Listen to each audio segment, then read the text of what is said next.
नमस्कार मंडळी, नवीन एका इंटरेस्टिंग व्हिडिओमध्ये सर्वांचं मनापासून स्वागत आहे. मित्रांनो, महाराष्ट्रातील दिव्यांग बांधवांसाठी ही व्हिडिओ अतिशय महत्त्वाची. मित्रांनो, तुम्हाला सर्वांना ठाऊक आहे की राज्य सरकार प्रशासनाच्या माध्यमातून तुमचे जे स्थानिक आमदार असतात त्या स्थानिक आमदारांना विकास निधी दिला जातो आणि त्या विकास निधीच्या माध्यमातून तुमच्या विभागातील किंवा तुमच्या मतदारसंघातील जेवढेही गावं असतील, खेडोपाडी असतील, लोक असतील, महिला असतील यांच्या विकासासाठी सेपरेट निधी मंजूर केला जातो आणि तो जो निधी असतो हा त्यांच्यासाठी खर्च करावा लागतो. आपण वेगवेगळ्या रस्त्यांवरती गेल्यानंतर त्या ठिकाणी बोर्ड आपण दिसतो की आमदार निधीतून हा रस्ता मंजूर करण्यात आला, आमदार निधीतून हा बस स्टँड मंजूर करण्यात आला किंवा आमदारांच्या माध्यमातून ही कामं झाली.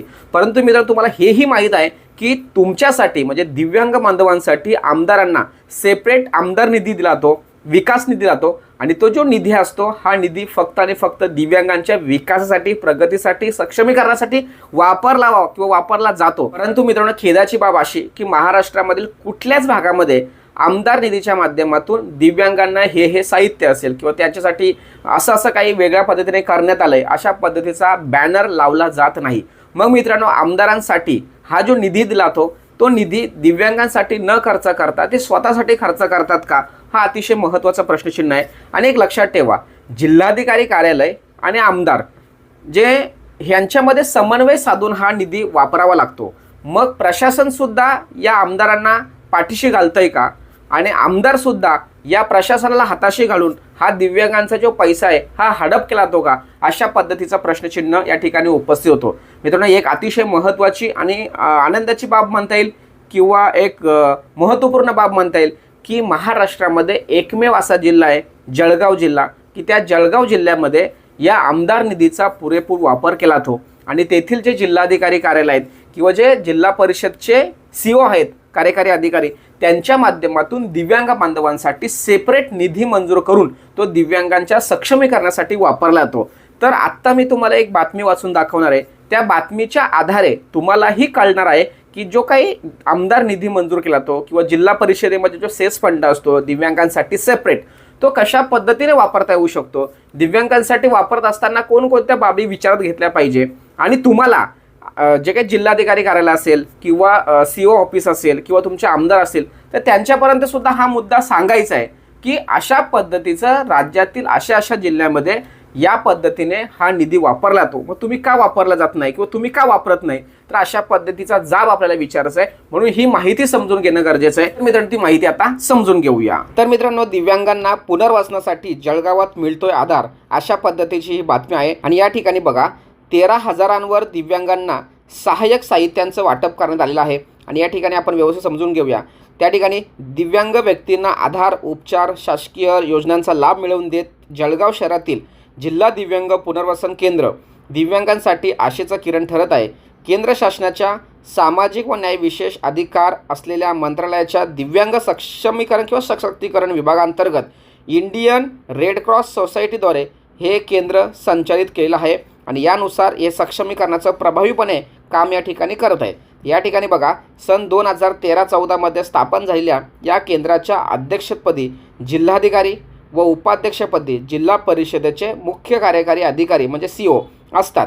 केंद्र व राज्य शासनाच्या एकूण 22 योजनांचा लाभ दिव्यांगांपर्यंत पोहोचवण्यासाठी विविध विभागांशी समन्वय साधण्याचं काम हे जे रेड क्रॉस जे काही केंद्र आहे ते करत असतात. आणि याच्या आधारावर या ठिकाणी 14,000 लाभार्थ्यांना केंद्रामार्फत गरजेनुसार 3 चाकी सायकल असेल, व्हीलचेअर असेल, कुबड्या असेल, श्रवण यंत्र असेल, कृत्रिम अवयव असेल आणि अन्य सहाय्यक उपकरणे उपलब्ध करून दिली जातात. आणि हे 2015-2016 ते 2025-26 या कार्यकालामध्ये आत्तापर्यंत नियमितपणे मिळतात. त्यामुळे जळगावातील हे जे केंद्र आहे हे एकमेव केंद्र आहे की ज्यातून आमदार निधीसुद्धा मदत केली जाते. राज्यातील जळगावाचे असे एकमेव केंद्र आहे की जिथे आमदार स्थानिक विकास निधीतून दिव्यांगांना सहाय्यक साहित्य उपलब्ध करून देत असते. केंद्र शासनाच्या शिबिर 3 वर्षातून एकदा होत असल्याने लाभार्थ्यांना लाभ मिळण्यास अडथळा किंवा विलंब होऊ नये किंवा होत असतो. म्हणून केंद्रामार्फत नोंदणी करून आमदारांच्या माध्यमातून सहाय्यक साहित्य पुरवले जाते. गेल्या वर्षी केंद्राने घेतलेल्या स्वयंरोजगार मेळाव्यातून प्रेरणा घेत 40 दिव्यांगांना स्वतःचा व्यवसायसुद्धा या ठिकाणी सुरू करण्यात आलेला आहे किंवा करता आला. विशेष विद्यार्थ्यांसाठी सुद्धा सेवा या ठिकाणी करण्यात आलेली आहे. अध्ययन अक्षम किंवा विकासात बाधा निर्माण होत असलेले जे काही दिव्यांग बालकांच्या पुनर्वसनासाठी केंद्रामार्फत समुपदेशन केंद्र असेल किंवा फिजिओथेरपी असेल, स्पीच थेरपी सेवा या जिल्ह्यामध्ये चालवली जाते। आजपर्यंत 522 जणांनी याचा लाभ घेतलेला असून चालू वर्षात 26 लाभार्थी उपचार घेत आहे। फिजिओथेरपी आठवड्यातून 2 दिवस, समुपदेशन दररोज सकाळी 10 ते दुपारी 2 वेळेत केले जाते। महाबल कॉलनी रस्त्यावर हे सामाजिक न्याय भवन या ठिकाणी उभारण्यात आलेलं आहे।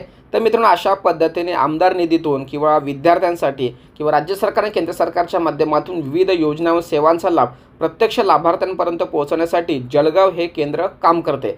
तर मित्रांनो, अशा पद्धतीची मागणी तुमच्या जिल्ह्यामध्ये तुम्ही केली गेली पाहिजे, कारण प्रत्येक आमदाराला तसा सेपरेट निधी मंजूर करण्यात आलेला आहे आणि प्रत्येक जिल्हाधिकारी कार्यालय असेल किंवा जिल्हा परिषद असेल त्या सर्व कार्यालयांना या दिव्यांगांसाठी विविध अशी रकमेची तरतूदसुद्धा केली आहे। परंतु मित्रांनो, आपण आत्ता फक्त 2,500 रुपये कशा पद्धतीने मिळणार यासाठी आपण प्रयत्न करतोय, परंतु आपल्यासाठी जे काही मंजूर करून घेतलेलं आहे किंवा या ठिकाणी घोषित केलेलं आहे की तुम्हाला अशा पद्धतीचा लाभ घेता येणार आहे, मिळणार आहे, परंतु त्याची जाणीव त्या अधिकाऱ्यांना करून देणं खूप गरजेचं आहे, आमदारांना करून देणं खूप गरजेचं आहे। यासाठी ही व्हिडिओ प्रत्येकाने समजून घेतली पाहिजे असं मला या ठिकाणी वाटतंय। सदर व्हिडिओ सर्वांना शेअर करा। भेटूया पुढील व्हिडिओसह, तोपर्यंत धन्यवाद। जय हिंद, जय महाराष्ट्र।